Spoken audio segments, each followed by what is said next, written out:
Vous m'entendez bien?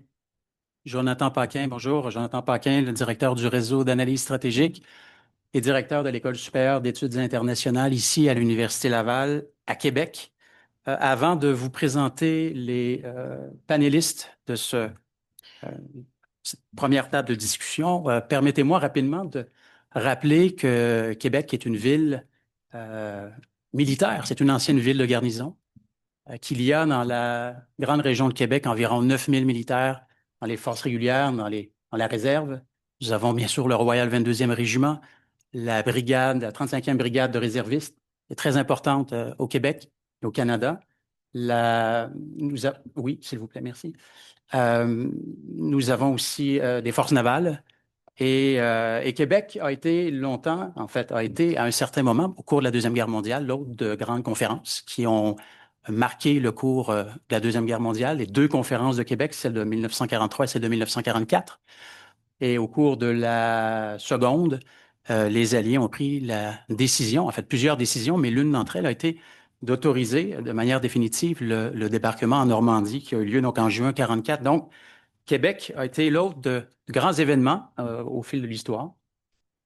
Et j'espère que cette conférence de Québec d'aujourd'hui pourra peut-être pas, n'aura peut-être pas l'impact de celle de 44, mais sait-on jamais. Donc, j'ai bien hâte d'entendre nos conférenciers. Sur ce, je dois accélérer parce que nous avons débuté avec un peu de retard. L'objectif, c'est de respecter l'horaire. Dans un monde idéal, nous pourrions terminer vers 10h50 environ, une pause de 10 minutes, et puis le deuxième panel pourrait débuter à 11h. Donc, je présente tout de suite les intervenants, donc dans l'ordre.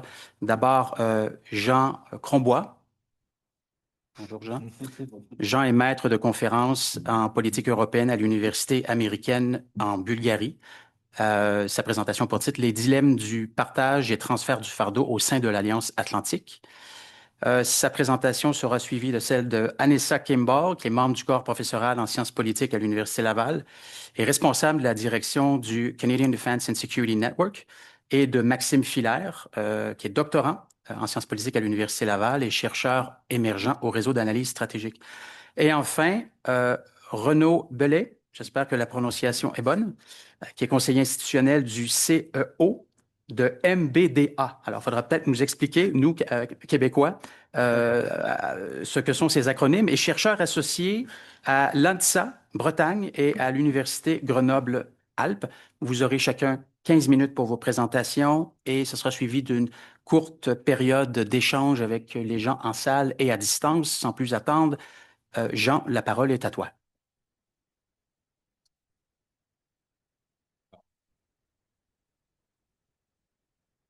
Ah oui, ça. Ok, bonjour à tous. Merci encore à l'équipe du Rubicon, à Jonathan, à Justin. C'est un plaisir de revenir ici, la deuxième fois au Québec, pas ici à la ville de Québec, mais on avait un très bon colloque qui a été mentionné au mois d'avril à Montréal.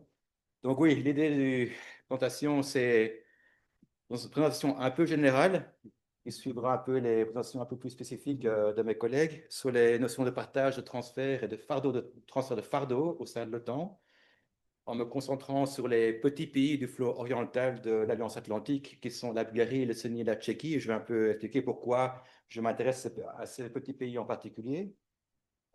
Donc, les points principaux. Ah non, c'était l'autre sens. Il faut pointer. Voilà. Euh, c'est bizarre. OK.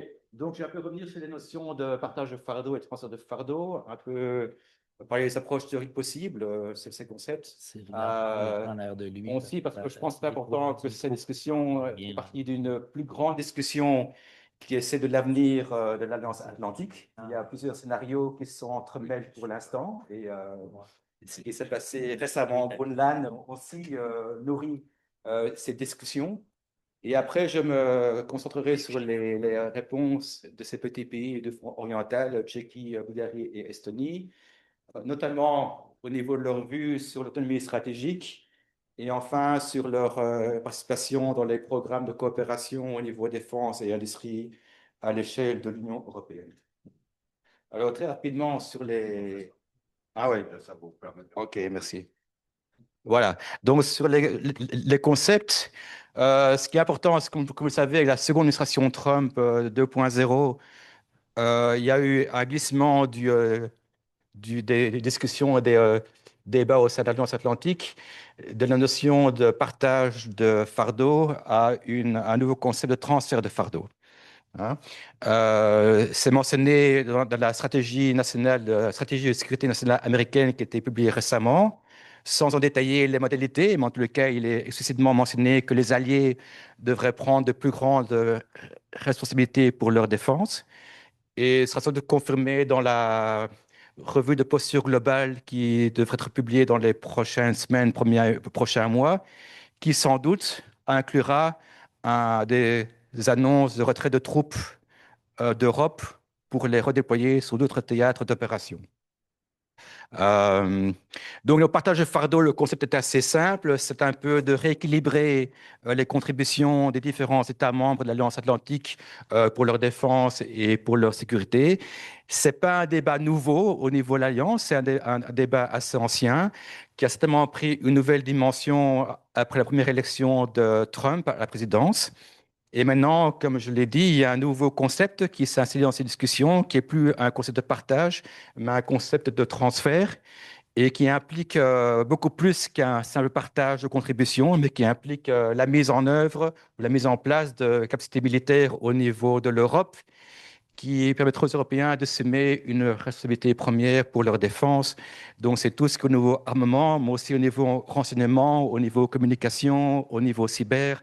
La liste est assez longue.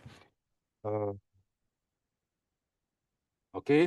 Alors, au niveau des approches théoriques possibles, moi, j'ai décidé d'adopter l'approche de Snyder sur les alliances et sur les dilemmes entre le risque de la crainte d'un abandon des alliés et celui d'être pris au piège par ces mêmes alliés.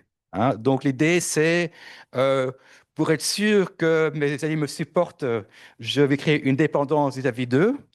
Mais en même temps, je limite mes options au niveau stratégique parce qu'en fait, je dois les suivre et ça pourrait aller à une situation extrême où je serais rentré dans un conflit que je ne veux pas, mais qui m'est imposé par mes alliés. J'espère que j'ai bien expliqué. Okay. Donc, ça implique un certain nombre de vulnérabilités au niveau de ces alliés. Et pour les petits États d'Europe centrale et de l'Est, de manière plus concrète, ces pays vivent dans la crainte d'un désengagement américain qui les a conduits à adopter une logique de forte dépendance vis-à-vis de Washington, tout en réduisant leur capacité d'influence sur les priorités américaines, mais également qui ont limité leurs options stratégiques. Hein, j'étais assez désagréablement surpris, par exemple, de voir que la Bulgarie avait rejoint le Conseil de la paix de M. Trump. Donc, c'est vraiment cet exemple qu'on suit les États-Unis, alors qu'en fait, la position officielle ou officieuse de l'Union européenne, c'est de ne pas contribuer à ce Conseil de la paix. C'est un peu ce qui a été mentionné. Donc, comme l'a souligné la Chris Iraïk, qui est en charge de l'Institut estonien des relations internationales, elle a très bien mentionné ça. Il y a une certaine réticence dans les pays du flanc oriental à évoquer un transfert de charges, pas craindre que de parler de l'objectif de l'Europe de reprendre les engagements des États-Unis n'encourage ces derniers à précipiter leur retrait d'Europe centrale et de l'Est.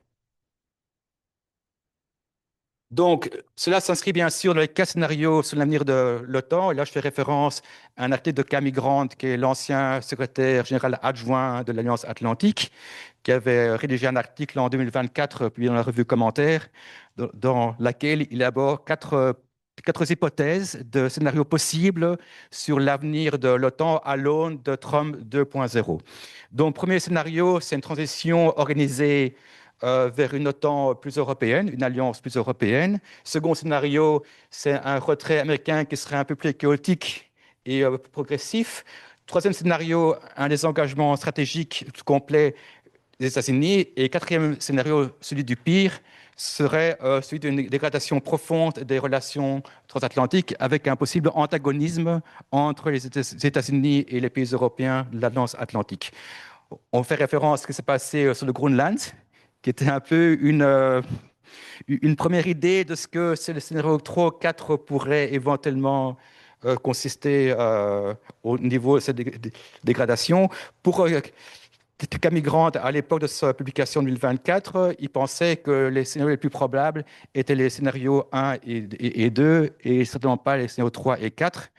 Dans le contexte de Groenland, on glisse un peu vers les scénarios 3 et 4, même si il y a eu un pas de côté qui était fait par Trump et les choses, apparemment, seraient en train de se résoudre, au moins à court terme.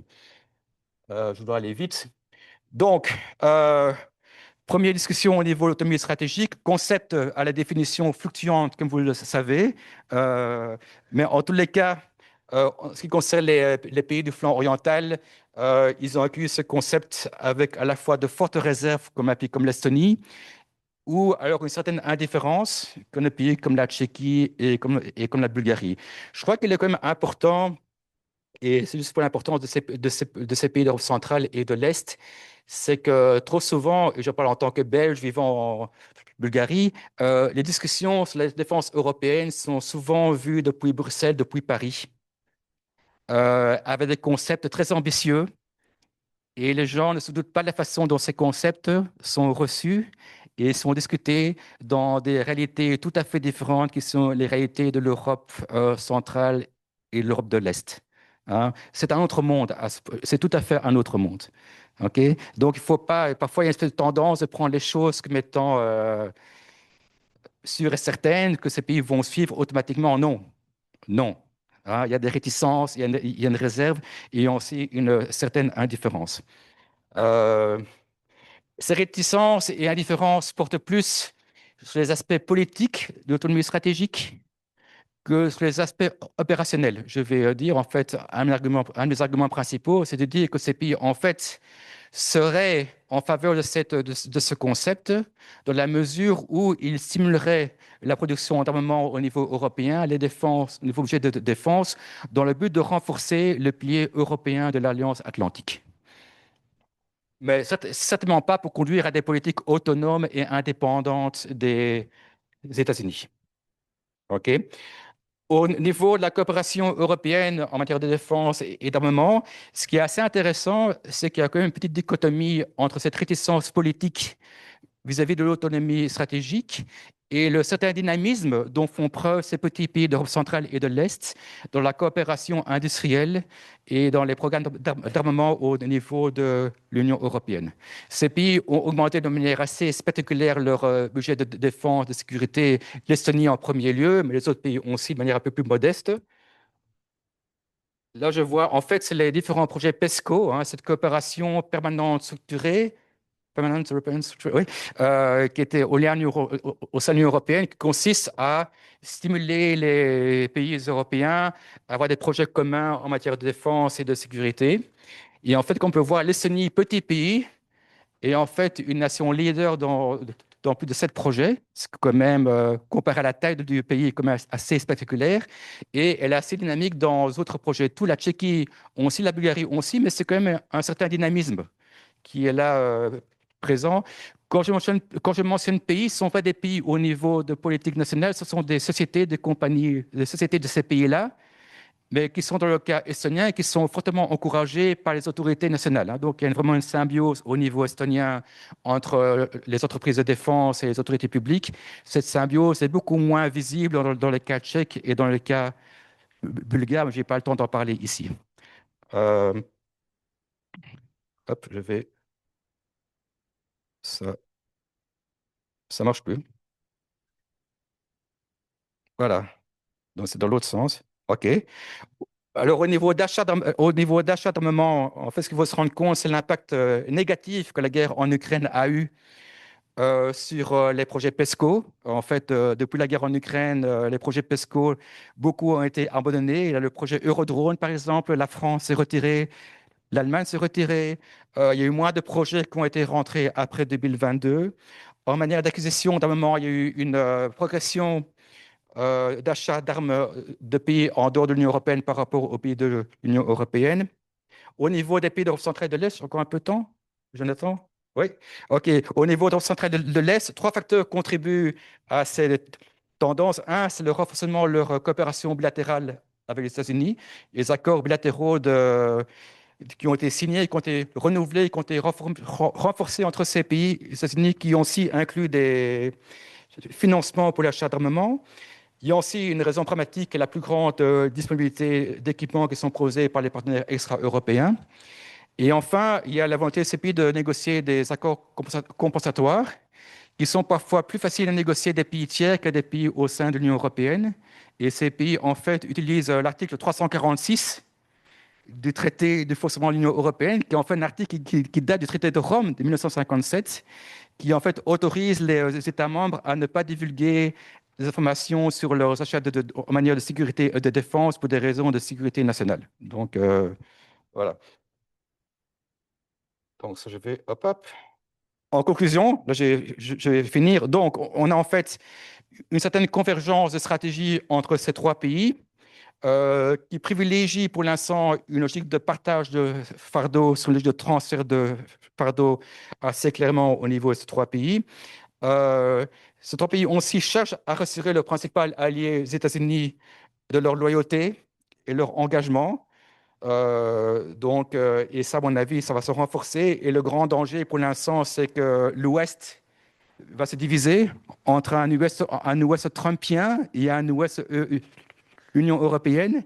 Et ces pays de centrale de l'Est seront un peu pris entre les deux. Et il sera intéressant de voir de quelle manière ils vont s'ajuster par rapport à cette nouvelle réalité. Il y a un véritable défi pour ces pays de concilier cette nécessité d'une plus grande prise de responsabilité européenne et de défense qui va être imposée par le retrait américain de toute façon et la préservation du soutien américain. Et en fait, pour l'instant, la stratégie demeure essentiellement une stratégie de court terme et repose pratiquement entièrement sur un seul scénario. C'est un scénario d'une alliance atlantique qui bénéficie et qui est toujours soutenue par les États-Unis. Donc, il n'y a pas de plan B.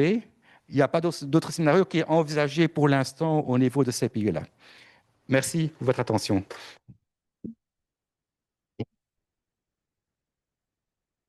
Merci, Jean Crombois. La parole est maintenant à professeur Anessa Kimball et Maxime Filaire.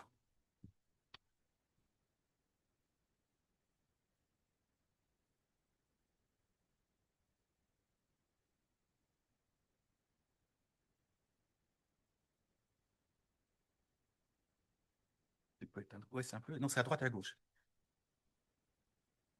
Et je rappelle que vous avez 15 minutes. Merci, professeur Paquin. Donc, bonjour à tous. Juste pour une petite précision, je suis au doctorat en études internationales et non en sciences politiques, donc à l'ESCI, sous la direction du professeur Paquin ici en tant que directeur de l'ESCI et sous la direction de professeur Kimball, qui m'a invité dans ce colloque à travailler avec elle sur ce projet qui est avant partage ou transfert, comprendre les fardeaux d'OTAN en matière de police du ciel, et on va examiner le cas critique de transfert de fardeaux dans la région de la Baltique. Donc rapidement pour le contexte des missions de police du ciel de l'OTAN, il faut rappeler qu'il y a plusieurs polices du ciel présents dans le cadre des missions de l'OTAN, et notamment donc celle qui nous intéresse, la Baltic Air Policing, qui notamment couvre les pays de Balte, qu'on rappelle Estonie, Lettonie et Lituanie. Cette mission, c'est une mission uniquement à but défensif, capacité d'alerte de réaction rapide pour la défense aérienne, qui sert à dissuader les potentielles menaces, et l'objectif reste de ce type de mission d'assurer un seul standard pour la sécurité à travers l'espace européen de l'OTAN. Et donc pour faire un rapide contexte historique pour ces pays-là, donc en 1991, évidemment, ces pays se libèrent du communisme et du soviétisme et donc prennent leur indépendance par rapport à l'Union soviétique. En 1994, ils rejoignent le partenariat pour la paix de l'OTAN. En 2002, il y a un engagement de l'OTAN à Prague concernant la police du ciel et notamment les Baltes qui font partie des 7 États qui sont officiellement invités par l'OTAN. Puis en 2004, ils font partie de la cohorte d'États qui rejoignent officiellement l'Alliance. Et en 2024, on a célébré ou fêté les 20 ans de la mission Baltic Air Policing. Un contexte stratégique aussi. Depuis l'installation de la BAP, les capacités en matière de défense anti-aérienne ont beaucoup évolué, que ce soit du côté de l'OTAN, mais aussi du côté de la menace principale dans la région, qui est évidemment la Russie. Et on fait face aujourd'hui à des systèmes de défense anti-aérienne qui sont bien plus performants que ce qu'on avait pu avoir en 2004. Et les dernières données, comme on peut voir sur cette carte du Center for Strategic International Studies, on peut voir qu'il y a une presque saturation des moyens de défense antiaérienne, que ce soit côté OTAN et côté Russie, et notamment dans la région baltique. Le problème qu'on a pu identifier, c'est que cette mission-là n'a pas réellement changé depuis 20 ans. On est resté sur le même modèle, donc il y a beaucoup d'enjeux qui se posent. Comme vous savez, dans les derniers mois, il y a eu des incursions russes, que ce soit des avions de combat ou des drones, qui ont lieu soit dans les États baltes, soit en Pologne, à côté. Et donc, la question qu'on se pose, c'est est-ce que cette mission de Baltic Air Policing est encore vraiment dissuasive vis-à-vis des tentatives d'incursion russes dans la région? Donc, quand on parle aussi de l'OTAN et plus largement de la région d'Europe centrale et orientale, il y a quand même 14 États membres qui font partie de la libération post-communiste. Donc, comme on en a parlé, les anciens membres de l'Union soviétique. Vous avez aussi les anciens membres du pacte de Varsovie, dont la Hongrie ou la Pologne. Et puis, vous avez aussi, évidemment, des anciens membres de la Yougoslavie.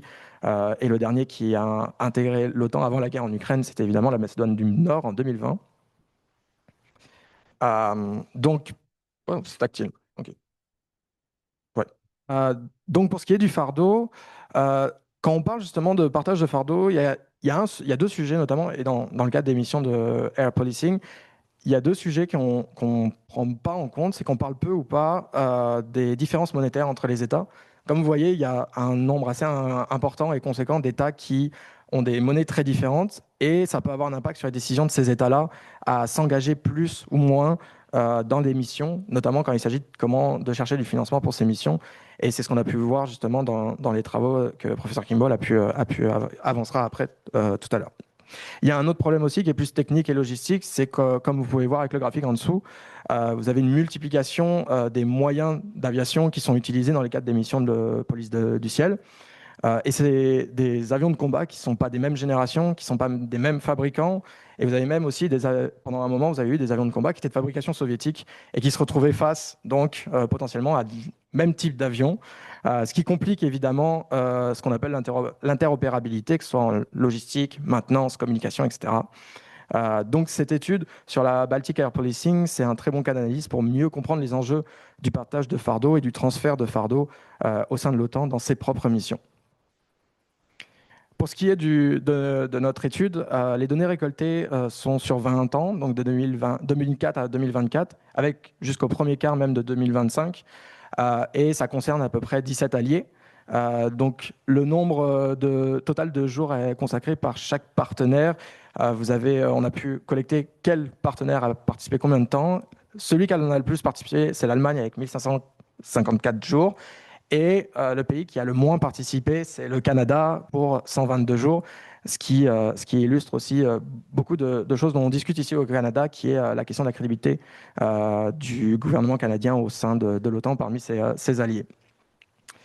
Puis on a identifié aussi 3 sous-groupes pour la Baltic Air Policing, 3 sous-groupes de contributeurs qui ont une moyenne à peu près de 725 jours par contributeur. Vous avez 5 alliés historiques de l'OTAN qui font aussi partie de l'Union européenne, dont l'Allemagne, la Belgique, la France et l'Espagne, qui ont contribué chacun à hauteur de moins 10% de la mission. Et vous avez 8 alliés historiques de l'OTAN qui ne sont pas membres de l'Union européenne, qui, eux, ont participé en moyenne à 538 jours. Puis j'ai juste fait une erreur concernant la Pologne, ce n'est pas sous les alliés historiques non membres de l'OTAN, mais c'est un autre cas différent encore, où la Pologne, elle aussi, a participé à hauteur de 10%. Et c'est un cas spécifique, puisque la Pologne a rejoint l'OTAN après la fin de la guerre froide. Et je vais laisser le professeur Kimball continuer.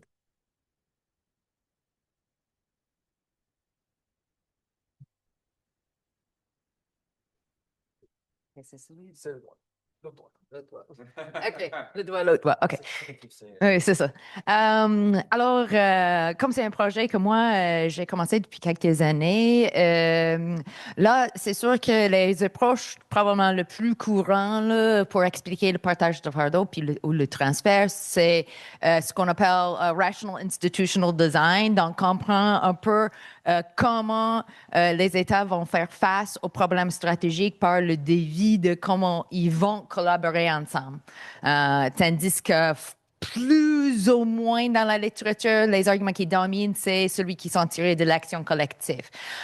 Et donc, ce qui nous intéresse beaucoup dans la police du ciel, c'est surtout ce qu'on appelle le seuil minimal. Mais il y a aussi des dynamiques particulières qu'on aurait pu identifier dans cette mission-là. Donc, du coup, ce qu'on a constaté, c'est par exemple, le Danemark va participer seulement lorsque les États-Unis vont participer. Le Royaume-Uni et les États-Unis vont alterner leur participation. Donc, il ne va jamais avoir un moment dans lequel vous allez voir les deux États en même temps dans la mission. Donc, déjà là, on était capable d'identifier qu'il y a quand même un rôle qui est un accord qui est pris peut-être de façon plus tacite dans la mission. Donc, je vous donne ici l'explication économiste du problème des parasites, ce qu'on appelle le free rider. Et donc, l'idée, c'est que lorsque les coûts sont plus grands que les bénéfices, la stratégie optimale dominante qui va résulter, c'est justement que les États vont décider de participer sans payer. Et donc, dans les biens publics, c'est sûr qu'on va identifier plusieurs types de biens publics. Celui qui nous intéresse avec la police du ciel, c'est les biens publics impurs avec l'exclusion, mais pas de rivalité. Et ce qu'on va constater, c'est que le fait qu'il n'y a pas de rivalité, ça va faire en sorte que la mission va être sous-fournie, va avoir un sous-provisionnement de la mission, plus ou moins, comme conseil général. Et une autre chose qui nous intéresse aussi dans ça, c'est que la façon par laquelle la police du ciel a été établie, ça ressemble aussi à un bien public transnational. Donc, ça veut dire que les frontières, ça n'existe pas là, dans les avions de combat là, quand ils font la mission. Donc, oui, donc d'après moi, c'est un peu entre les deux parce que c'est pas tout à fait public, mais c'est public au fait que ça bénéficie toute l'Europe. Donc, on est un peu entre ces deux cas. Mais tout ça, c'est du livre de Todd Sandler, Global Collective Action, qui est un livre très, très excellent là-dessus. Donc, pour mise à jour l'action collective, ce que Sandler fait, c'est surtout de mettre l'accent sur ce qu'on appelle les technologies d'agrégation. Donc, ce qu'on suppose souvent, c'est que chaque contribution va sommer, puis ce qu'on va voir quand la contribution totale, c'est la somme de tous les composants, plus ou moins. Mais en fait, il y a quand même des suppositions assez importantes qui sont dans ça, surtout l'idée, par exemple, que chaque contribution est pareille, là, est la même. Donc, on s'entend là-dessus. On a déjà démontré les avions dans lesquels il y a plusieurs types d'avions de combat qui sont tout à fait équivalents dans les airs. Donc, pour nous, ce qui nous intéresse, c'est surtout le fait que dans cette mission-là, ce qu'on observe, c'est qu'il y a un seuil très clair qui émerge, mais aussi, il y a un côté de somme pondérée parce que les contributions peuvent avoir un effet différent et ceci soulève de l'idée que c'est des avions de multiples générations qui sont différents, mais c'est aussi au niveau de main-d'œuvre. C'est-à-dire que il y a certaines forces aériennes qui sont peut-être plus qualifiées, qui ont plus des aires de formation. Donc déjà là, par exemple, on constate que il y a une différence assez importante entre l'Hongrie puis le Danemark en ce qui est les aires de formation de pilotes sur l'F-35. Donc, c'est difficile d'expliquer pourquoi, autre que le fait que c'est très coûteuse de faire cette formation-là. Et donc, on observe que les États qui sont peut-être moins riches vont constater qu'ils ont moins besoin des aires de formation. Donc, encore là, ça soulève quand même c'est assez inquiétant là, du point de vue du club, là. Et donc, ce qui est intéressant, c'est que ici, vous avez dans le colonne, dans le milieu, ce qu'on compare, c'est les biens publics impurs, mais aussi les biens de club. Et ce qu'on va voir, c'est que quand on va caractériser comme des biens de club, ce qu'on fait beaucoup avec le partage de fardeau au sein de l'OTAN, on va dire, c'est un approvisionnement efficace. Mais la réalité, c'est que non, on est dans le bien impur, puis ce qu'on voit, c'est le sous-approvisionnement, souvent. Donc, on nous donne des belles histoires, mais la réalité apparaît très, très différente. Et donc, qu'est-ce que ça nous donne au niveau de... ce qu'on cherche à expliquer déjà, c'est le numéro de jours par État qui sont contribués à la mission. C'est des contrats qui sont pour des numéros de jours qui sont déterminés, mais ça peut que ça chevauche, par exemple, une année de l'autre. Donc, ce n'est pas des contrats qui alignent sur le calendrier là, annuel. Donc, ça fait en sorte que c'était un peu difficile de point de vue analytique. Là. Donc, ça explique la raison pour laquelle on était allé vers l'analyse collée comparatif. Une autre chose qui nous intéresse, qu'on n'a pas vu dans la littérature, qui est une de nos contributions très importantes, c'est surtout l'idée de conceptualiser le risk loss. Donc, on a pris un terme en anglais, mais l'idée, c'est que lorsque les alliés ont des flottes aériennes qui sont plus modestes, ils vont avoir plus un potentiel d'avoir des pertes importantes lorsqu'ils vont contribuer à la mission. Et donc, d'après nous, on n'a jamais vu une analyse qui essaie d'intégrer justement une mesure de risk loss qui est comme ça. Ce que nous autres, on a fait, c'était littéralement, on était allé compter les flottes aériennes de chaque État qui contribue, puis voir ce qu'ils ont contribué à la mission. Donc, c'est vraiment un travail là, empirique des données assez important. Les autres phénomènes explanatoires qu'on va identifier, c'est surtout la distance. C'est très classique là, dans les études. Là. C'est surtout, on dit, c'est le loss of strength gradient. Donc, le plus loin qu'on est à la mission, le plus qu'on paye pour participer à la mission. Parce que c'est plus difficile de déplacer tout l'équipement. Puis, on parle des avions de chasse qui sont pas non plus qui sont assez dispendieux. Donc, une des raisons pour lesquelles peut-être le Canada n'a pas participé beaucoup, c'est parce que c'est plus coûteux pour le Canada. OK. Je vais aller vite. Donc, voici mes 4 propositions. Voici le tableau sommaire.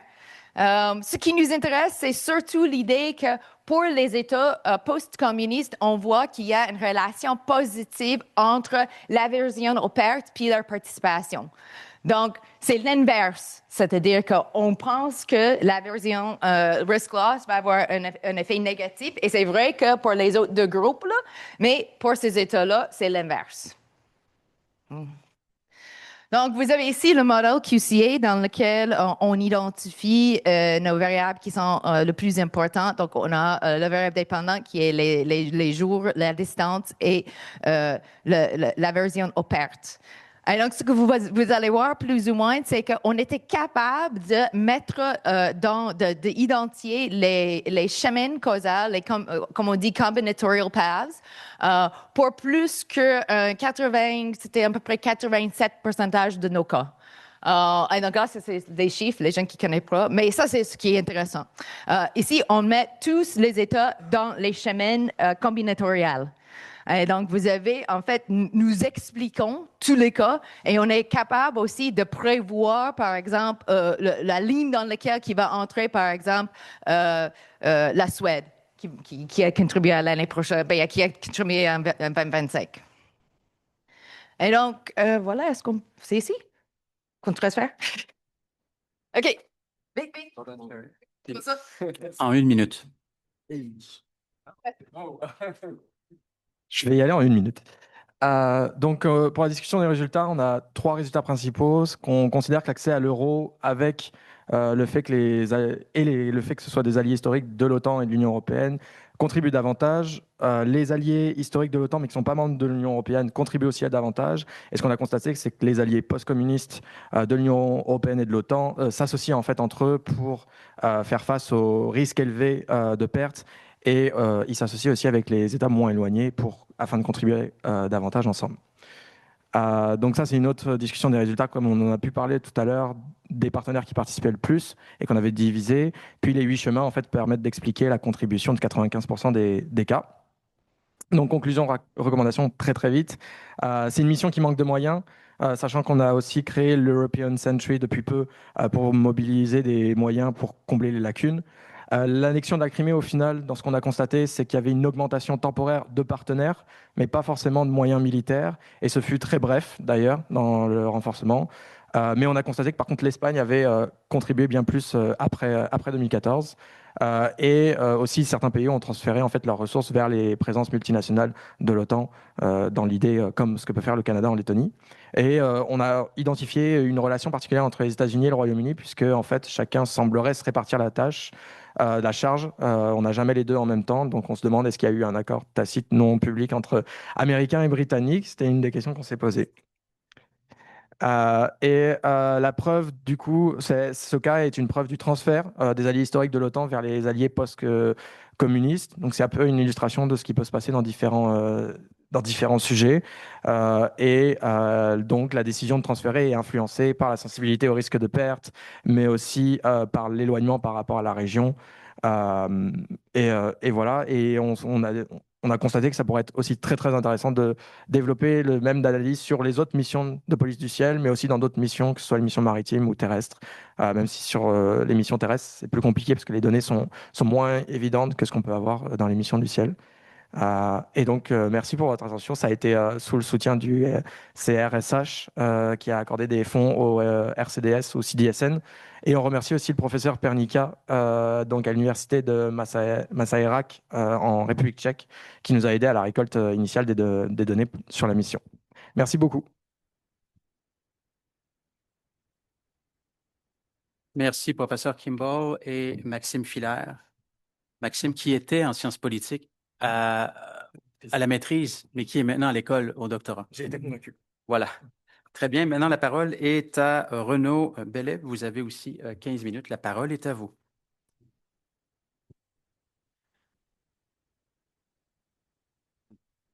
C'est où? Ah bah voilà. Il arrive. Je prends le micro également, ce sera peut-être plus commode. Bonjour à tous. Donc je vais expliquer un peu mon positionnement parce que moi je suis un peu aussi un être hybride ici. Donc moi je suis un économiste. Je suis économiste spécialisé sur la défense. Je travaille chez MBDA qui est le plus grand fabricant de missiles en Europe et qui est une filiale d'Airbus. Mais je suis aussi chercheur associé au CESIS à Grenoble, à l'Université de Grenoble-Alpes. Alors c'est plus, j'ai pas mis de costume, hein, contrairement à des grandes personnes ici, mais donc je suis plus le côté universitaire que le côté industriel. Mais bien sûr, les deux vont de pair dans un sujet puisque je travaille sur l'économie de l'armement et donc c'est dans ce cadre que j'interviens. Voilà pour situer. Donc je vais essayer de revenir parce que alors, nous les économistes, on est un peu à Anessa et on partage le goût des statistiques et des indicateurs. Donc c'est dans ce sens que je vais intervenir. Et je suis content parce qu'on ne s'est pas coordonné, mais on est assez raccord sur les différentes présentations. Donc, mon propos va être d'essayer de comprendre un petit peu de quoi on parle. Parce qu'en théorie des alliances, qui est un courant de pensée en économie de la défense, on s'intéresse beaucoup en fait à évaluer le partage du fardeau, hein, le discours récurrent.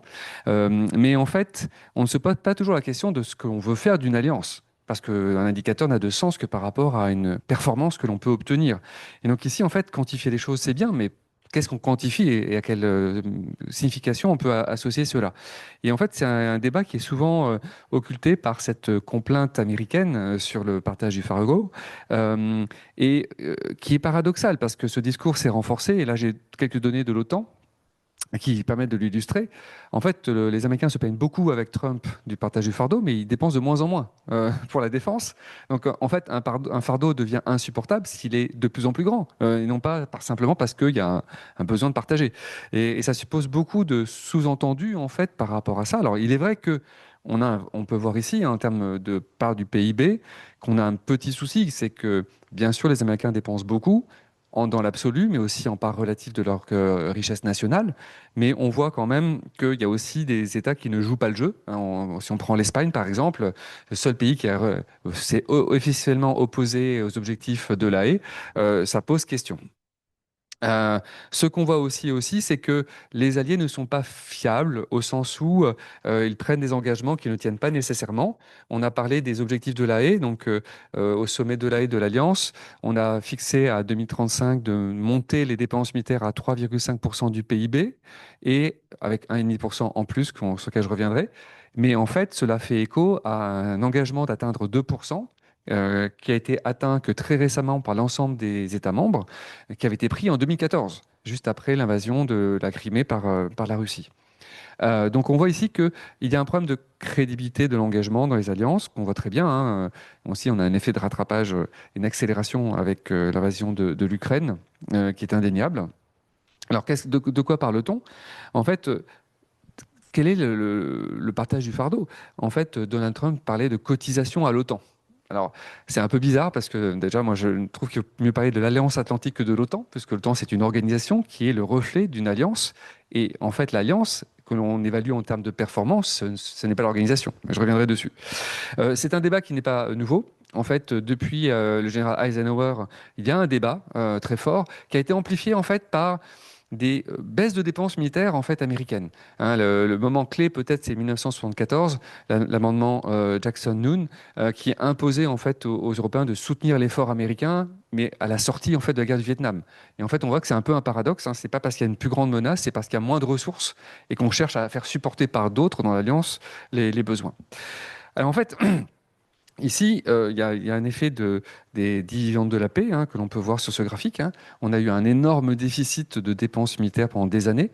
L'IFO, qui est un institut de recherche en économie à Munich, est chiffré à 1600 milliards de dollars le déficit d'investissement par rapport au niveau théorique de 2%, ce qui est assez impressionnant. On voit bien la cuvette ici qu'on retrouve. Mais en fait... La question, c'est de se dire de quoi parle-t-on en termes de partage du fardeau. Parce qu'il est certain que les États-Unis dépensent énormément. Hein. Aujourd'hui, on a 1000 milliards, c'est quand même fabuleux.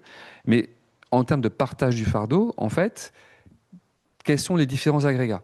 Si on parle de l'OTAN, eh bien, paradoxalement, on pourrait dire à M. Trump qu'il n'y a pas un problème de partage du fardeau, puisqu'en fait, les règles sont claires. Comme à l'ONU, on a des règles de calcul, de financement de l'organisation. Et en fait, eh bien, les États-Unis ont 16% du financement, l'Allemagne 11%, la France 10%, et ainsi de suite. Mais en fait, cette organisation n'est qu'une petite partie de l'activité liée à l'Alliance. Hein, c'est pour ça que j'aime bien distinguer les deux. Et en fait, c'est 0,3% des dépenses militaires des pays membres de l'Alliance Atlantique. Donc en fait, ici, il y a un vrai partage du fardeau sur une chose qui est marginale dans l'effort de défense. La question qu'on peut se poser, c'est quelles sont les dépenses collectives? Qu'est-ce que c'est qu'une dépense collective? Est-ce que c'est du pooling and sharing? Alors, je n'ai pas d'équivalent en français, désolé pour ça. Mais ou est-ce que c'est un niveau de capacité à contribuer à une défense collective? Et comment on la définit? Qu'est-ce que c'est qu'un bon allié? Est-ce que c'est un allié obéissant, hein, qui achète américain, par exemple, dans ses équipements, ou qui dépense assez? Ou est-ce que c'est un allié efficace? Et c'est un petit peu la question qu'on peut se poser. Qu'est-ce que c'est que le partage du fardeau? Mais doit être le fardeau? C'est un petit peu les deux temps de ma présentation. Alors ça, j'en ai déjà parlé. Hop. Donc ici, juste pour dire, une question qui peut se poser, c'est, on a une vision assez quantitative en fait du partage du fardeau. Et la littérature le souligne. On se dit, voilà, il y a une dépense globale pour une sécurité globale. Combien dépense-t-on? Mais la question de dépenser, le niveau d'effort est intéressant, mais la manière de dépenser est aussi intéressante. Et si je voulais l'illustrer par rapport à l'Allemagne, on voit ici que en dépenses d'équipement, l'Allemagne dépensait très peu.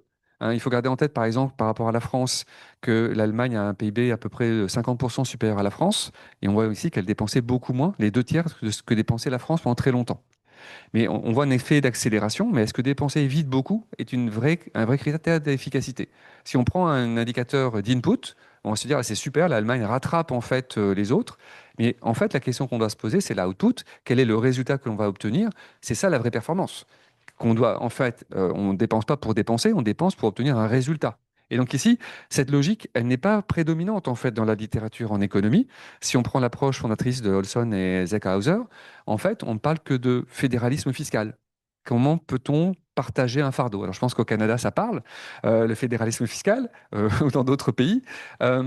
Mais en fait, on voit bien ici que c'est une approche très quantitative avec très peu d'indicateurs, la part du PIB, les montants absolus, la part des dépenses d'équipement dans les dépenses militaires totales, ce qui pose la question des objectifs que l'on veut avoir, quel est le résultat qu'on veut obtenir. Mais surtout, une question qui n'est pas soulevée souvent, c'est la question de l'efficacité dans la durée en fait, de cet engagement dans l'alliance. Hein, comme je disais, si on dépense beaucoup, mais que demain on arrête aussi rapidement qu'on a augmenté les dépenses, est-ce qu'on est capable de soutenir un effort? Or, quand on regarde la dépense de défense ou la défense de sécurité internationale, elle ne s'inscrit pas simplement en réaction par rapport à une crise. Elle peut l'être, hein, bien sûr. Il faut se rééquiper en période de conflit ou de montée au conflit. Mais en fait, si on veut véritablement avoir une alliance efficace, il faut dissuader l'adversaire d'attaquer. Et donc ça suppose ici d'avoir une crédibilité qui soit inscrite dans la durée, d'un effort constant, un effort structuré, un effort qui est proportionné aux enjeux. Donc ici, la question qui se pose, c'est l'articulation entre les dépenses nationales et la sécurité collective, très clairement. Hop. Alors, non, c'est pas dans ce sens-là. Si, ouais. Voilà. Alors là, ce rattrapage, on le voit très bien, hein, c'était pour illustrer, mais c'était pas forcément très important. La question fondamentale qu'on peut se poser, c'est la vision de des hypothèses d'origine, en fait, que de cette approche de la théorie des alliances.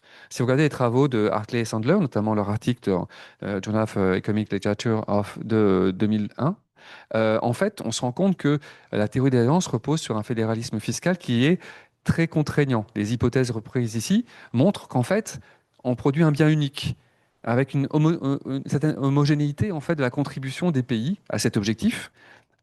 Et avec une capacité à coordonner les efforts. Donc, on n'est pas du tout dans la logique ici d'avoir une efficacité aussi mécanique qu'on pourrait l'espérer. On a une sorte de fétichisme en fait des chiffres parce que justement, ça reflète cette représentation en fait que l'on a de la production collective, mais qui n'est pas toujours très pertinente.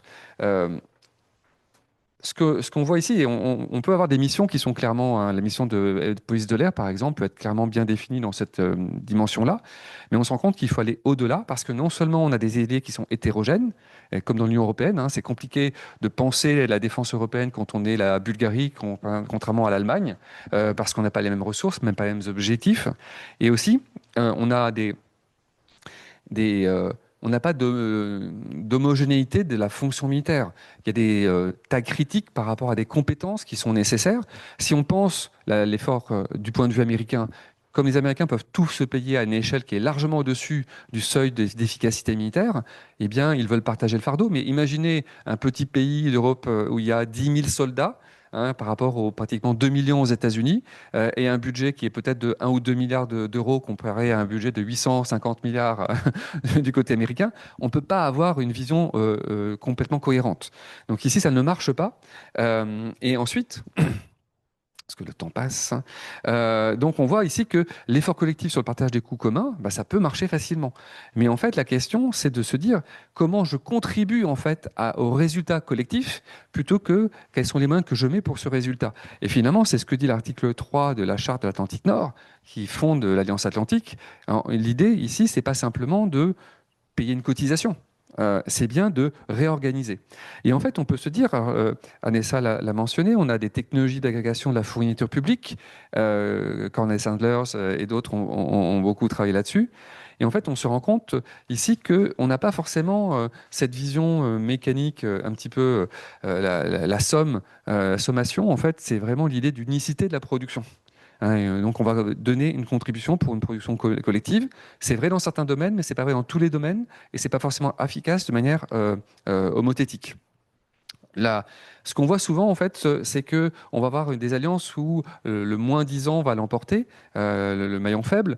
Ici, en termes de partage du fardeau, ben, c'est un problème parce que ça veut dire qu'on va sous-produire en fait la sécurité collective, donc qui pose un enjeu très très important.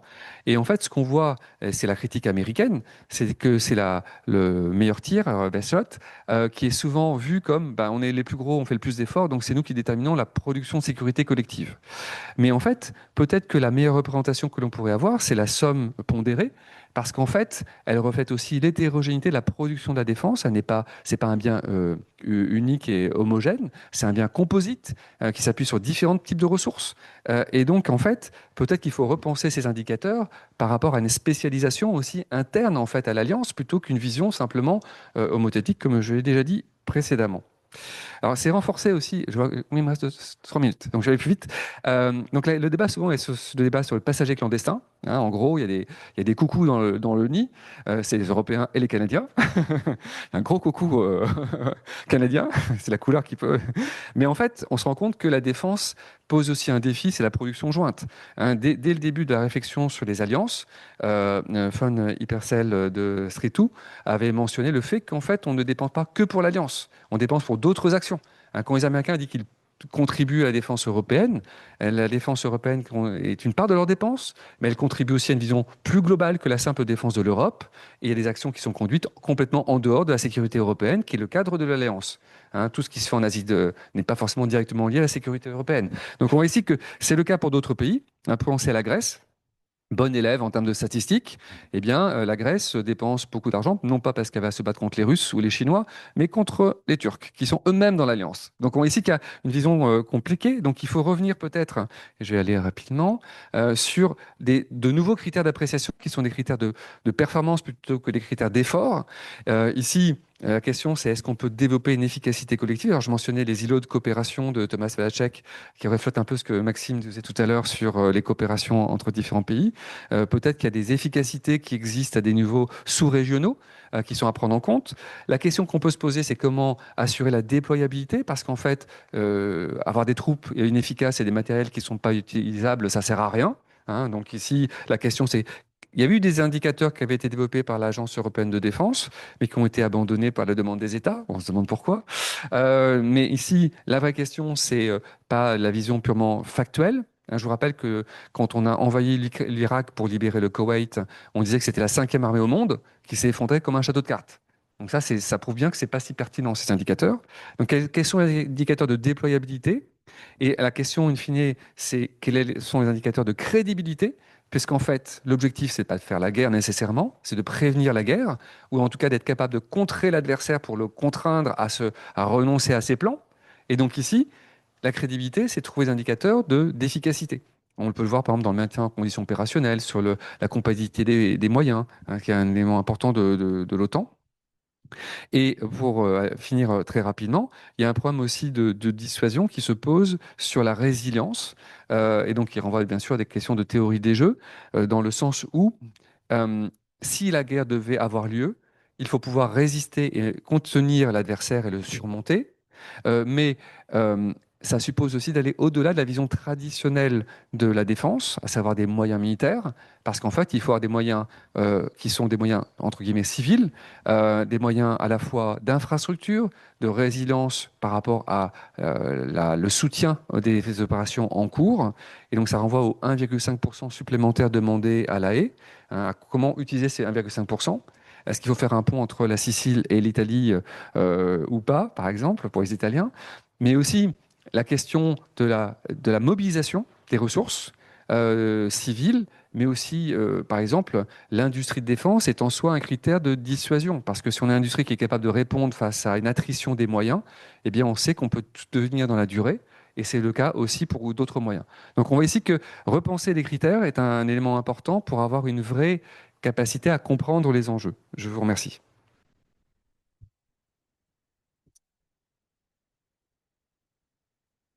Merci Renaud. Nous avons 20-22 minutes pour une période d'échange avec les gens du public et les gens qui sont en ligne. Si vous avez des questions à poser à nos intervenants, prière d'utiliser le micro qui est ici. Écoutez, vous me permettrez peut-être de débuter par une question d'ordre général. On mentionnait tout à l'heure, Jean-Baptiste mentionnait que le thème du partage et du transfert du fardeau, oui, est important, mais au vu des développements récents, on peut se demander si on n'est pas rendu à une phase ultérieure, une phase peut-être de rupture ou une phase qui manifestement suggère une dégradation profonde, je n'en sais rien, il faut faire attention, mais une dégradation de la relation transatlantique. Et donc, lorsqu'on prend en considération, et je pense que ces gens tout à l'heure qui faisaient référence à la stratégie de sécurité nationale de l'administration actuelle à Washington, une stratégie dans laquelle on écrit de manière plus ou moins claire, mais ce qu'on suggère essentiellement, c'est que c'est une administration qui devrait et qui se réserve le droit de mener des opérations subversives en Europe pour miner les partis centristes, pour encourager essentiellement les partis d'extrême droite. Dans un contexte aussi où cette administration critique, méprise ses partenaires européens et canadiens, ma question est la suivante. À partir de vos présentations et des conclusions que vous avez pu tirer, comment est-ce que le contexte actuel, en fait, comment est-ce que vos conclusions de recherche et vos études nous éclairent sur le contexte actuel? Alors, peut-être dans l'ordre, et puis vous n'êtes pas obligé de répondre non plus, mais si vous avez quelque chose à ajouter là-dessus, je serais très curieux de l'entendre, peut-être en commençant par Jean Combois. Comme je l'ai dit, j'ai fait un éclairement de l'Ouest, clair, c'est clair. Et ces pays d'Europe centrale de l'Est, c'est un vrai défi pour eux. Ils sont pris en porte-à-faux par rapport à ces deux Ouest différents qui émergent. Ma position normative en fait, l'intérêt de ma recherche, c'est de mettre la lumière sur les réalités dans ces pays-là pour elles soient mieux comprises par les pays d'Europe occidentale. Il faut apprendre à parler un langage différent à ces pays-là. Hein, ça marche pas. Le langage franco-français ou franco-européen, ça ne fonctionne pas dans ces réalités. Et la seconde dimension normative que j'ai à cœur, c'est, en illustrant ces défis aussi, essayer de manière très très modeste, hein, bien sûr, parce que je peux être tout dans les cénacles, mais de convaincre ces pays qu'il y a des alternatives qui existent et que ils font une erreur, enfin, ils feraient une erreur s'ils s'inscrivent un peu trop dans cette dimension trumpienne. Par exemple, il y a eu un silence assourdissant de ces pays sur l'affaire de Groenland. Ils n'ont pas participé enfin, toute opération qui a été montée par l'Union européenne en Groenland. Quand Zelensky s'est fait quasiment insulter à je veux dire, la Maison Blanche il y a un an, il n'y a eu aucune réaction de ces pays-là de soutien. Donc, c'est quand même des lignes de fracture qui commencent à apparaître et qui sont des vrais défis pour ces pays-là. Et il y a vraiment, il faut qu'ils prennent position. Et malheureusement, certains d'entre eux, ce sera très intéressant, je finis par là, de voir la position des pays baltes, pour lesquels les enjeux sont encore plus dramatiques pour eux. Parce que les pays baltes comme l'Estonie, c'est des pays qui ont une logique de survie. Pour eux, il y a une dimension de survie, quoi. L'Union européenne n'est pas considérée comme un acteur crédible de la sécurité. Pour eux, c'est les États-Unis numéro un. Là, la Grande-Bretagne un peu en dessous, enfin même assez en dessous, et l'Union européenne, elle est vraiment très, très, très, très en dessous. Hein. Euh, L'Allemagne, très intéressante à contribution au niveau efficacité. L'Allemagne n'a toujours pas réussi à former sa brigade autant en Lituanie, malgré une hausse exponentielle de ses dépenses de défense. Ouais. Voilà, c'est tout ce que je peux dire pour l'instant. Oui. Professeur Kimball et Maxime Filaire. Ben, je suis assez complètement d'accord avec ce que vous avez dit, Jean. Il y a un besoin de convaincre les pays d'Europe centrale et orientale qu'il y a une alternative qui peut exister. La difficulté, c'est encore que cette alternative, pardon, soit crédible, parce que on peut prendre le cas de l'Ukraine. Il y a le discours des pays européens, de l'Union européenne, on peut aller jusqu'aux dirigeants de l'Union européenne, les discours, prendre exemple de français. Les discours sont énormément dans le soutien, dans l'accompagnement de l'Ukraine, mais quand il s'agit ensuite d'envoyer des capacités militaires concrètes pour aider les Ukrainiens sur le terrain, bah, cette réalité est pas là. Puis ça fait quand même pratique. On va arriver quasiment à 4 ans de conflit en Ukraine. Euh, les États européens ont fait des efforts, mais ils sont pas suffisants en termes de production, en termes de quantité. Et puis je pense que c'est aussi cette crainte qu'il y a parmi les pays d'Europe centrale et orientale que l'allié américain reste encore le seul acteur crédible aujourd'hui, même s'il est très, on va dire, difficile à supporter, mais ça reste le seul acteur crédible pour dissuader, notamment dans ce cas-là, la Russie, d'opérations contre ces pays-là. Et je voulais aussi revenir sur la rupture avec les Américains, euh, où je- c'est très compliqué la relation avec les Américains. On le voit sur le Groenland, on le voit sur l'Ukraine, on le voit avec le Conseil de la paix que Trump vient de proposer au sujet de Gaza. Mais les États-Unis ont aussi des choses à perdre en Europe, et notamment d'un point de vue purement militaire. Les Américains ont des bases en Europe, beaucoup d'installations militaires en Europe, qui leur servent aussi de pivot pour des déploiements, notamment dans les opérations au Moyen-Orient. Et on sait que le président Trump a beaucoup d'intérêt en ce moment à regarder l'Iran. Quand on regarde justement ce qui est très intéressant, quand on regarde par exemple sur les déplacements de troupes, dès qu'il y a du renforcement militaire américain au Moyen-Orient, ça passe toujours par l'Europe, ça passe par le Royaume-Uni, ça passe par l'Allemagne. Donc la rupture euh, entre les Américains et les Européens a quand même des limites qu'il faut pas négliger pour les intérêts américains propres. Mais c'est sûr que ça sera très très compliqué de continuer à travailler. Ça fait qu'un an que le président américain est déjà là et on a vu les dégâts que ça a pu faire.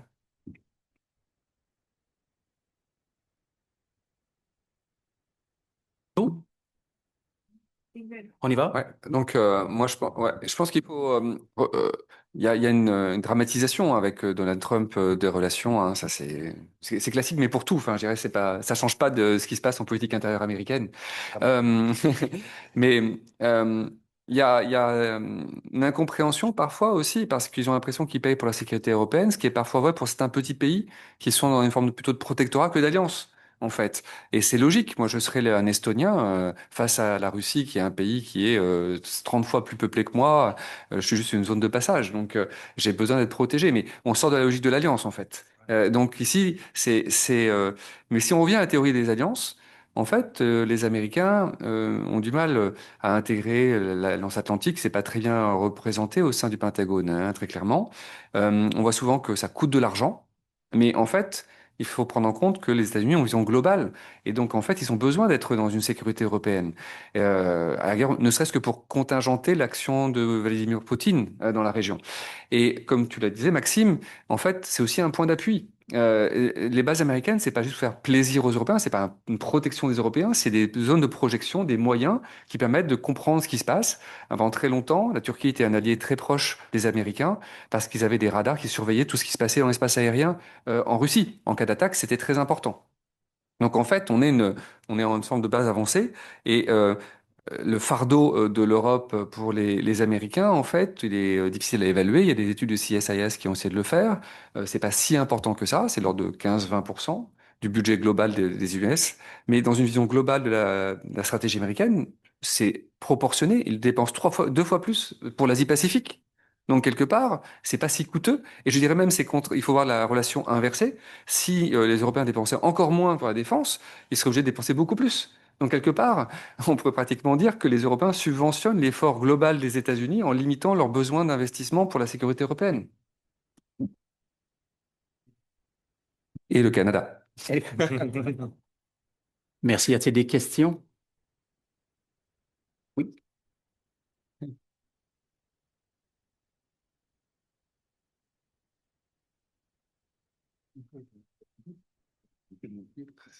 Un peu de marche. On m'entend? Ouais. Euh, Juste pour rester là-dessus, justement, sur cette dimension, pardon, Alexandre Jubelin, donc le collimateur, sur cette dimension, parce que vous avez parlé d'indicateurs, Renaud, ta contribution a été très économique, mais je rappelle qu'il y a un autre facteur qui va arriver bientôt, qui devrait arriver bientôt, c'est la Force Posture Review des Américains, c'est-à-dire comment ils répartissent leurs troupes dans le monde et notamment en Europe. Et tout le monde sait que ça va baisser, personne ne sait de combien. Ce qui permet de donner une dimension peut-être un peu plus incarnée aussi à ce partage du fardeau, même si évidemment la police du ciel, il y a aussi une dimension très, très concrète et très matérielle. Mais on voit avec ta contribution, Renaud, que les indicateurs, ben, ça dépend lesquels on choisit, etc. Et puis ça implique de partager une sorte de rationalité économique avec l'administration de Trump, ce qui est évidemment assez difficile à faire en ce moment, de leur expliquer qu'est-ce que c'est qu'un bon investissement, un mauvais investissement, et comprendre ce que eux, ils pensent de tout ça. Donc ma question, c'est peut-être pour, je sais pas qui aurait envie de réagir là-dessus, de rebondir là-dessus, mais disons sur cette dimension beaucoup plus, peut-être par exemple pour les pays du flanc oriental, c'est-à-dire s'ils comptent sur l'OTAN et sur les États-Unis pour dissuader la Russie, ça va leur faire bizarre quand il y aura plus personne, ou très très peu de monde. Et il va falloir faire de la génération de force, il va falloir avoir des forces terrestres à proposer. Alors le problème étant évidemment l'incertitude, puisque personne ne sait, c'est difficile de monter en puissance si on ne sait pas ce qui va baisser. Voilà, ma question c'est plutôt sur cette dimension très concrète, très matérielle, très incarnée de ce qu'est ce fardeau militaire avec des gros guillemets pour les États-Unis en Europe, et comment vous envisagez, disons, cette contrainte et la capacité des pays des alliés, mais en l'occurrence des pays européens, à répondre et à compenser un peu ce désengagement certain qui devrait arriver. Il faut mettre le micro sur. Ils ne peuvent pas compenser. L'annonce du retrait des 800 soldats américains en Roumanie, là, ils allaient arrêter leur rotation. C'est une nouvelle qui a été accueillie en Europe centrale et de l'Est avec panique générale, hein. Panique générale. On n'a pas les moyens pour compenser quoi que ce soit de la Bulgarie, un système anti-aérien qui date de l'époque communiste. Chez nous, chez les Belges, zéro char. Même si les chars maintenant, peut-être dans la guerre, les drones, c'est pas très pratique, mais enfin bon, Belgique, zéro char. Zéro.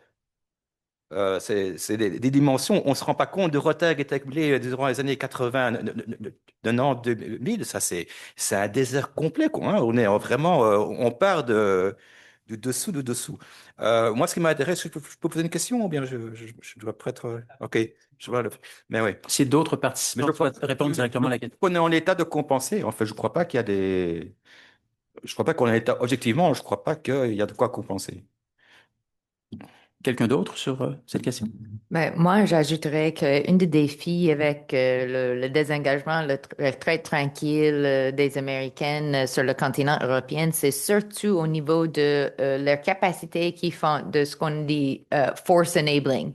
Fait que tout ce qui est le transport des troupes en masse, tout ce qui est le transport d'équipements en masse, puis ça fait en sorte que les alternatives, les substituts sont plus là ou sont très, très scarces, ils sont déjà déployés d'ailleurs, donc dès que les États-Unis, et c'est ça, quand on m'a posé la question lorsque Trump était élu, j'ai dit, là, ben, ce qu'on va voir, c'est le recentrement de l'équipement des États-Unis en Pologne. Parce que ça, c'est l'État dans lequel on voit que les États-Unis ont un engagement qui est assez ferme. Ils ont signé des accords informels de sécurité qui sont plus importants avec cet État comparativement aux autres qui ont été signés. Donc, s'il y a un État dans lequel les États-Unis préparent le terrain, c'est cet État-là. Puis, ce qui est important, c'est que cet État-là vient de glisser, de devenir une des 10 plus importants États au niveau d'équipement militaire dans l'OTAN, entrer dans les 10 premières qui financent l'OTAN. Et ils vont également entrer, remplacer la Suisse dans le G20 dans cette année, selon les prédictions. Donc ça, c'est un bouleversement de la mentalité européenne, de croire que la Suisse, là, qui était quand même assez ancrée historiquement, là, sera remplacée par la Pologne. Là, il va y avoir des gens qui sont un peu vont prendre ça difficile comme un grain de sel en Europe occidentale. Renaud? Merci. Je crois que les effets d'échelle que j'évoquais précédemment sont bien illustrés par ce que tu viens de dire. Il y a un moment donné, il y a des infrastructures qui sont pas forcément de la même logique que des petites structures d'armée dans beaucoup de pays. Et donc ici, en fait, pour beaucoup de pays, on s'est reposé sur les structures de l'OTAN, entre guillemets, qui sont des structures américaines. Parce qu'en fait, la taille de la défense américaine fait qu'ils ont des moyens qui sont disproportionnés. Et justement, ici, beaucoup de pays n'ont pas les moyens d'avoir des compétences équivalentes. Et donc, ça pose la question de la mobilité militaire, par exemple, qui est un grand sujet. Et c'est la raison pour laquelle l'Union européenne va financer en fait des projets en ce sens. C'est qu'en fait, on a une logique aussi, la mutualisation est nécessaire. Donc, en fait, on peut pas penser l'action militaire des pays européens qui sont fragmentés avec des tout petits pays. Malte, c'est quoi? C'est 500 000 habitants. Enfin, je veux dire, c'est un petit État américain. Hein. C'est comme si, je sais pas, le Wyoming décidait d'être tout seul dans la défense. Enfin, ça marcherait pas. Donc, on voit ici qu'il faut réintroduire cette notion d'échelle, d'hétérogénéité. Et après, une question de maturité aussi des acteurs, parce que souvent, on s'est reporté sur les moyens américains parce qu'ils existaient, et en supposant qu'ils seraient toujours disponibles. Et donc, on prend conscience. Et déjà sur Airlift, par exemple, on a fait des efforts entre Européens pour acheter des avions en commun, pour faire du transport stratégique et tactique. Mais en fait, on voit ici que d'une certaine manière, être un bon allié, c'est un allié qui aussi s'investit à la mesure de l'effort collectif et pas simplement à suivre les États-Unis parce que c'est les plus gros. Donc cette hétérogénéité, il faut la repenser. C'est vraiment le fondement en fait de beaucoup de non-dits et d'impasses qu'on peut avoir. Mais ça suppose un réveil des acteurs, mais surtout, là, on en parlait avec Jean, on peut pas, en tant que Français ou Allemand, penser de la même manière que quand on est un petit pays en termes de moyens et de ressources humaines. Donc il faut réorganiser en fait cet effort au sein de l'Alliance dans une vision non pas politique où tous les États sont égaux, hein, Conseil Atlantique Nord, mais dans une logique vraiment de compréhension des dimensions opérationnelles et économiques. Merci. Jean, tu souhaitais poser une question tout à l'heure. Une question pour les opérations Nous t'écoutons. durant Baltique.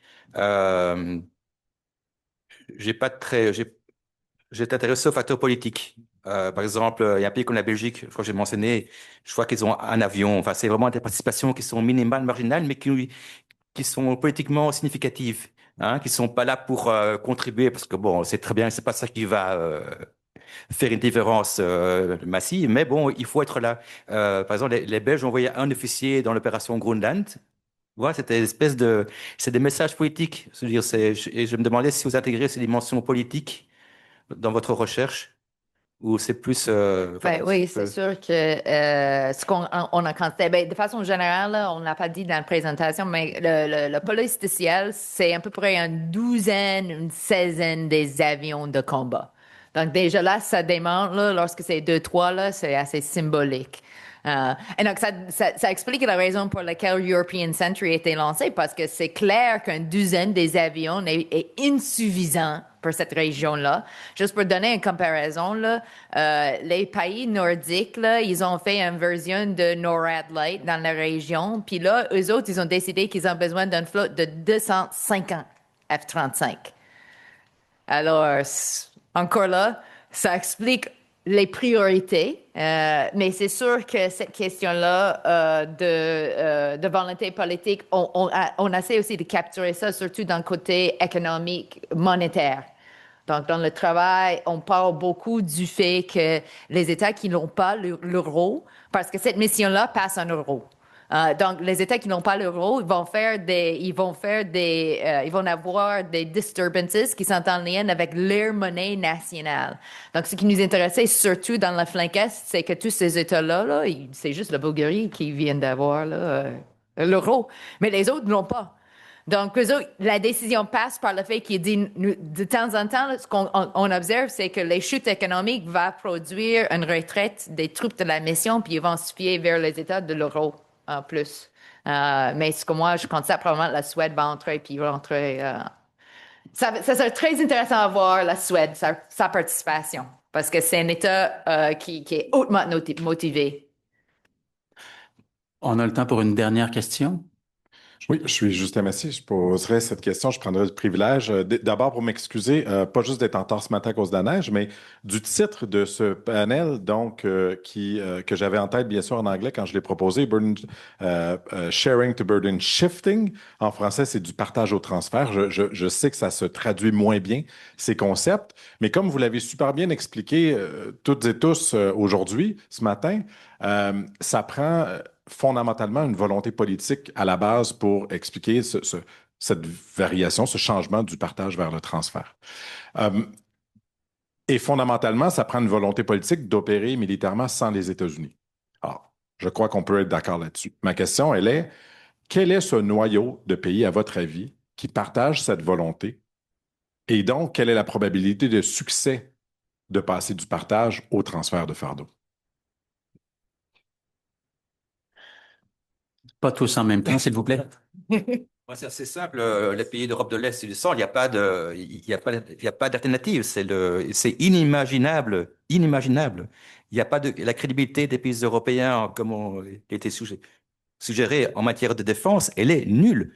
Il y a une dimension historique, il ne faut pas oublier non plus une dimension historique.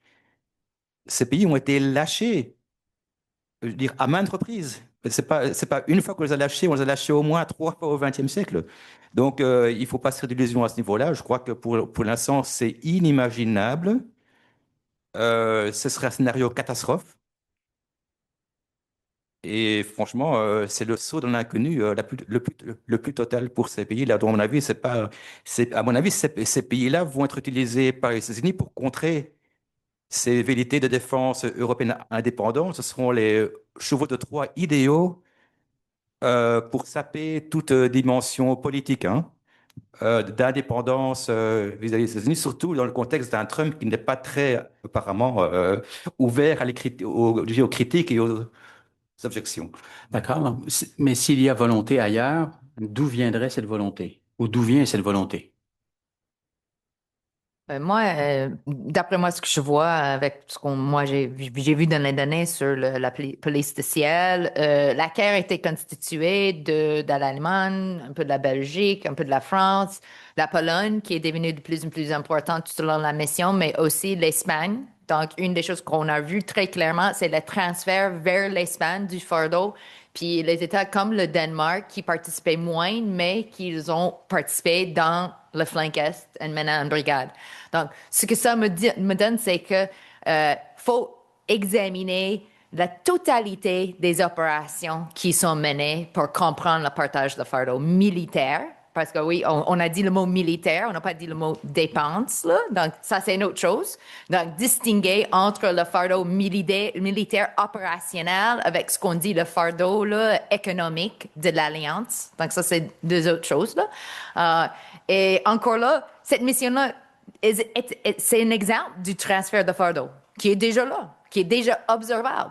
On voit que les États-Unis est très peu investis dans cette mission. Cette mission est sous-fournie, mais on constate que oui, on peut mener une mission, mais sous certaines contraintes qui sont vraiment importantes. Donc, c'est un exemple, mais c'est pas vraiment... C'est un cas critique selon nous, mais c'est un cas critique parce que ça démontre la fragilité de la coopération. Oui, Maxime, sur le leadership politique. Oui, je voudrais revenir aussi là-dessus. Je pense que c'est quelque chose qu'on a aussi beaucoup parlé là, juste avant sur la question de la crédibilité des alliés. Je pense aussi qu'il y a une énorme difficulté à percevoir la sécurité en Europe sans les Américains. Et j'ai le sentiment que c'est vraiment, même si certains États ont essayé de vanter l'autonomie stratégique, les puissances d'équilibre, ont essayé de montrer que l'Europe pourrait, à elle toute seule, être capable de recréer ce qu'on a pu créer au sein de l'Alliance. Mais je pense que si on prend le cas mettons, de la France, qui a souvent un discours comme ça, mais autour, c'est pas certain. Et la crainte, c'est que si les Américains se retireraient, que ce soit chaotique, organisé ou quoi, la crainte, c'est que chacun cherche son compte d'une certaine façon. Puis on l'a vu sur la guerre en Ukraine, la réaction était tout de suite de se tourner vers les Américains pour aider les Ukrainiens, alors que c'était quand même pour certains à leurs frontières. Et j'ai l'impression que malgré tout ce qui se passe, que ce soit du côté de l'Ukraine, que ce soit du côté des menaces pour les États membres de l'OTAN vis-à-vis de la Russie, et en plus avec le Groenland maintenant, les Européens se retrouvent à devoir faire face à un nombre de crises graves qui se multiplient, et la difficulté de s'entendre est immense à l'Union européenne. On ne sait pas comment y faire, et on a des craquements, je dirais, dans l'arc européen, puisqu'on a des États qui, au-delà des élections, ont des leaders qui sont élus, qui ont soit des discours pro-russes, soit des discours anti-Union européenne, soit très critiques vis-à-vis de l'Union européenne. Et je pense que c'est un point de lien que je ferai avec le Canada aussi depuis l'année dernière, c'est qu'Européens et Canadiens se retrouvent aujourd'hui dans une situation où leur sécurité est vraiment mise en danger concrète, pas juste par un seul acteur qui était avant la Russie, mais maintenant il y a aussi les Américains qui les mettent d'une façon ou d'une autre en danger. Et ça a l'air d'être la paralysie. On prend ici au Canada, on attend encore la stratégie de financement de défense nationale de plan. On ne l'a toujours pas. On en avait parlé en début décembre qu'elle devait être publiée. Elle n'y est toujours pas. Et on a eu des discussions aussi avec le professeur Kimball. Par exemple, pour le Canada, on ne parle pas de l'Arctique du Canada et des regards que les Américains pourraient avoir si demain les Américains décidaient de se tourner vers les populations autochtones, puis de proposer des services que le gouvernement fédéral n'a pas mis. Le territoire canadien serait très contesté aussi par les Américains. Et je pense que Américains, Canadiens et Européens, on est vraiment dans cette situation aujourd'hui de tournant, rupture peut-être, mais de bah, tout ce qu'on a construit depuis 45 ou depuis 91 est en train de s'effriter, mais à vitesse plus rapide que ce qu'on aurait imaginé. Et honnêtement, je vois pas de bonnes perspectives pour l'instant. Il y aura peut-être des surprises, mais c'est à voir. Merci Maxime sur ces belles paroles. Merci pour vos présentations éclairantes et pour les réponses aux questions pas toujours faciles que vous nous avez données. Alors merci beaucoup aux panélistes.